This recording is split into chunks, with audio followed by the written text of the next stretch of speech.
Among the rural poor, wife lending contracts were common. My husband hired me out to Cole Thatcher, a local trapper, for $300 a year. Cole was considerate. He promised he wouldn't touch me for 7 days. I looked him dead in the face and turned him down. It's a 2-minute thing. Close your eyes, open them, it's done. No point dragging it out. That night, the old wooden bed frame creaked all the way until morning. Later, I understood. Men are not all the same. Half hour ago, God, it was cold. Now I was on my way to Cole's. A lending wife would keep house in day, share man's bed in night, give him children if she could. If a boy was born, the lending husband even got an extra 100 as a birth bonus. Rosa, my oldest friend, had been contracted out by her husband last week. She ended up serving 4 men in that household, including his father and his brother. When I heard about that, I cried for 3 nights straight. I never thought I'd end up in the same boat. April, you're here? Cole had come to the gate to meet me, probably afraid I'd run. I wouldn't run. If I ran, and Cole would caught me and broke both my legs. And my husband, Leonard. He had knelt on the floor and grabbed my sleeve and cried. April, this is my last chance. 1 year. Just 1 year, and then I'll come get you, I promise. You're doing this for us. You'd be my hero. When I pass, you'll be the wife of a licensed attorney. Everyone will respect you. That was Leonard's 5th failed attempt at the bar exam. The family had nothing left to fund another try. His parents had talked it over and decided to contract me out. Cole had made the highest offer. Watch the threshold. It's cut a little high. A hand closed gently around my wrist. Cole steadied me over the step, then let go. Just a trace of warmth left behind. I pulled my thoughts back and looked at him properly for the first time. Cole was something of an outsider in our settlement. His family had been trappers for generations. He lived alone at the foot of the mountain and kept to himself. I didn't know much about him. That he'd trained as a fighter. That he could kill a wolf barehanded. That he had a temper. That Danny Briggs had snuck onto his property once to steal. And Cole had strung him up in a tree and left him there all night. After that, every troublemaker in the settlement crossed the street when they saw Cole coming. Danny Briggs was one of the biggest men around, and Cole had taken him apart without breaking a sweat. So what would he do to me? I swallowed hard and stole a glance at the width of his back. Then I stopped. I looked away fast. When I looked up again, I noticed it wasn't just him. The whole room. In the corner stood a tall ceramic floor vase, packed full with white winter roses, blooming hard in the cold air, the smell thick and sweet. Leonard never did this to me. Was Cole getting married?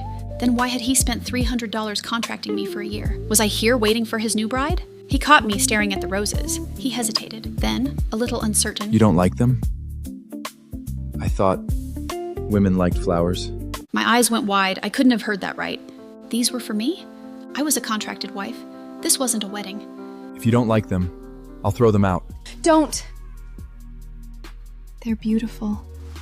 I love them. Getting those roses had meant cutting down a whole tree. The wild rose thicket was deep in the back hills. Hauling a branch that sizes all the way here must have taken real effort. Besides, the contract had been filed with the local sheriff. It was legal and binding. Neither of us could back out, which meant I was living here with Cole Thatcher for the next 12 months. I couldn't afford to make him angry. One punch from those hands could put me in bed for a week. You really love them? I let go of his sleeve. The fear in my chest unwound a little. I steadied myself and looked at him straight. He was striking. Strong jaw, clean lines. All that trapper's roughness and wildness, worn right on the surface. I had a wild, ridiculous thought. Maybe, possibly, Cole Thatcher actually liked me.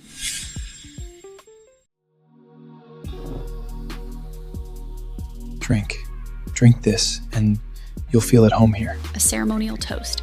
I didn't know why he'd staged all of this like a wedding night, but I took the cup without arguing. All right. I'd done this before. It wasn't a big thing. Leonard had been so happy the night we married. He'd held on to me and talked until sunrise. Told me he'd wanted me for years. Said I was the prettiest girl in the whole county. Said marrying me was everything he'd ever wanted. Less than a year later, he looked through me like I wasn't there. His mother said I hadn't gotten pregnant fast enough. Leonard himself had sighed and said I couldn't read, couldn't discuss ideas with him, couldn't keep up with his mind. If a legal wife could be discarded that easily, what chance did a contracted wife have? I lifted my cup and drank it down. Moonshine, straight moonshine. It hit like a coal stove, tipping over, all the way from my throat to my stomach. Hey, are you okay? That's on me. I shouldn't have bought the raw stuff. Here, drink some water. The man in front of me split into two, then pulled back together. I blinked and tried to focus. Better? Is that better? My head got worse. Not better. I think I was drunk. I reached out and grabbed the front of his shirt and started pulling him toward the bed. Come on. Let's get this over with. Cole didn't move. He caught my hand with both of his, face burning. He tripped over his own words. We don't have to do that tonight. You just got here. Everything's new and strange. We can take some time. Get to know each other. In a few days, when you're more comfortable, then we can. I pulled my hand back. My mouth curved into something dry. It takes 2 minutes. You think we need 10 days to work up to 2 minutes? Before my wedding, my sister-in-law had sat me down and explained what happened between men and women. I'd been nervous enough on my own wedding night. But when it was done, I'd understood. It was nothing like I'd feared. It was fast. Clothes off, bodies together. Leonard moved twice and it was finished, faster than drinking a glass of water. Who told you this kind of thing only takes 2 minutes?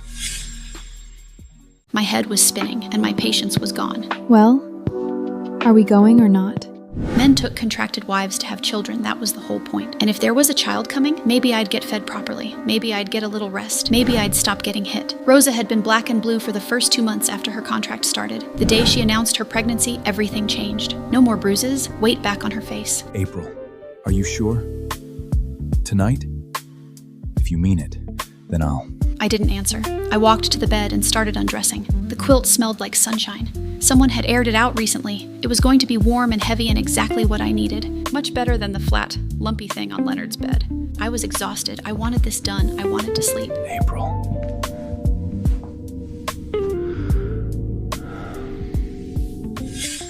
I didn't sleep that night. The old bed frame creaked and creaked until the walls seemed to shake. I'd gone white-knuckled on the sheets. My knuckles ached. My whole body ached. I couldn't catch my breath. Every time I thought it was over, it wasn't. Cole ran hot. His hands were everywhere. His grip firm enough that I couldn't shift it. His weight and his heat closed around me completely. My eyelids kept trying to fall. They didn't get the chance. Outside, the dark was thinning. The sky over the tree line had gone gray at the edges.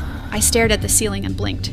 It was morning. Cole had kept going all night. A 2-minute thing, I'd thought. So why had it taken until dawn? My last coherent thought before I passed out. Men really are not all the same. I woke up when the sun hit my face through the window.